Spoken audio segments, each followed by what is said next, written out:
देवता वाली बात चल रही थी जी 33 करोड़ देवताओं की बात केजी सुरेश ने की। स्वामी विवेकानंद के प्रिय शिष्य थे आलासिंगा पेरुमल, युवा थे जी और मद्रास के युवाओं का उन्होंने संगठन भी किया था। उस आलासिंगा पेरुमल को लिखे हुए एक पत्र में स्वामी विवेकानंद ने यह वाक्य प्रयोग किया है कि आने वाले 50 वर्षों के लिए आपकी 33 करोड़ देवी देवताएं, और उन्होंने और जोड़ लिया कि विदेशों से ली हुई और उधार की 10-20 देवताएं सबको लाल कपड़े में बांधकर ताक पे रख दीजिए और केवल एक देवता की उपासना कीजिए, वह है मेरी चिरपुरातन भारत माता। और आज उसी भारत माता की उपासना का ये नया भारत वाला जो मंत्र है वह मंत्र उसका मार्ग बता रहा है। और स्वामी विवेकानंद ने भी कहा उपासना मतलब फूल करके नहीं, अपने कर्म से।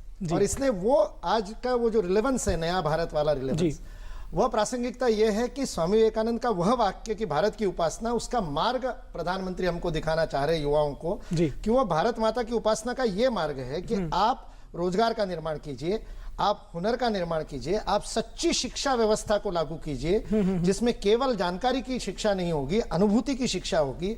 आप करने योग्य हो जाओगे, अपने पैरों पर खड़े होने वाले हो जाओगे, चरित्रवान हो जाओगे। ये जो विषय है स्वामी विवेकानंद ने भारत माता की पूजा का जो एक मार्ग बताया था उसको साकार करने का आज का दिन है। भारत के सामने आज बहुत सारी चुनौतियां हैं। वास्तविकता में क्या है कि ये बहुत ज्यादा अपेक्षाओं का युग है। आज सारा विश्व भारत से अपेक्षा कर रहा है। एक बेनिवोलेंट लीडरशिप की विश्व को खोज है, एक कल्याणकारी नेतृत्व भारत दे सकता है, ऐसा वो मानते हैं। और हमने देखा पेरिस सम्मेलन के अंदर एनवायरनमेंट के बारे में, या उससे पहले दोहा में, या उससे पहले बाली में, दुनिया के 180 देश भारत के पीछे रैली हो गए थे कि आप हमारा नेतृत्व करो। और यह जो पर्यावरण को लेकर के जो खींचतान चल रही है, तो इसलिए भारत एक बड़ी विशिष्ट स्थिति में है। तो यह अपेक्षाओं का एक बहुत बड़ा बोझ भारत के युवाओं के ऊपर है। फिर डेमोग्राफिक डिविडेंड के नाम पर पिछले 10-12 वर्षों से हम ये जो 80 करोड़ भारतीय युवाओं की बात कह रहे हैं, उनके सामने अवसर भी है, चुनौती भी है, लेकिन उसके साथ साथ एक बहुत बड़ी बात है कि हमारी शिक्षा व्यवस्था क्या इस प्रकार के युवाओं को तैयार करने में सक्षम है। जैसे वो ग्रेजुएट वाला उदाहरण उन्होंने दादा धर्माधिकारी जी का दिया।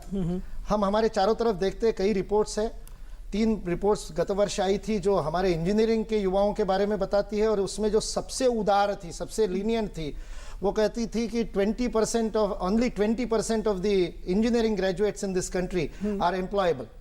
तो ये शिक्षा व्यवस्था हमारी सबसे बड़ी चुनौती है। और उसके लिए सबसे बड़ी चुनौती है शिक्षक।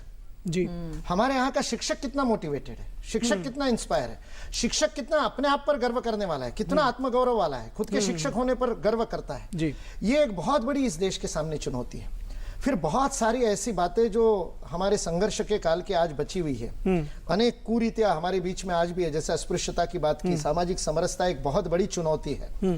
इस देश के अंदर एक पीने के पानी का स्थान, एक स्मशान, यह भी आज तक हम अपने समाज में एक गांव में नहीं दे पा रहे हैं। एक मंदिर में सब लोग आ जाए, ये नहीं हो पा रहा है। इसलिए वो एक बहुत बड़ी चुनौती है। नारी शक्ति हमारे देश की बहुत बड़ी शक्ति है। आज मैं सारे शिक्षा संस्थानों में जाता हूं तो देखता हूं कि सब जगह पर जहां पर कोई एजुकेशन है वहां पर पहले आने वाली बहनें ही होती है। तो बहनें आगे तो बढ़ रही है, लेकिन उसके बावजूद इस देश में नारी सम्मान का विषय आज के भाषण में उठाया गया। इस देश में आज भी नारी सुरक्षा समस्या इसलिए है, इसलिए नहीं, ये लॉ एंड ऑर्डर की सिचुएशन का विषय नहीं है, यह नारी सम्मान का विषय है। इसलिए आज जो विषय स्वामी विवेकानंद ने बहनों और भाइयों कहा था, वहां से उठा करके जो विषय आज प्रधानमंत्री जी ने उठाया कि हम हमारी बहनों को वो सम्मान दे रहे क्या, वो आज हमारे सामने चुनौती है। बिल्कुल ठीक बात। बहुत बड़ी गरीबी हमारे सामने चुनौती है। बहुत बड़ी एक विषमता हमारे सामने चुनौती है। अर्बन और रूरल डिवाइड बहुत बड़ा एक डिवाइड हो गया है।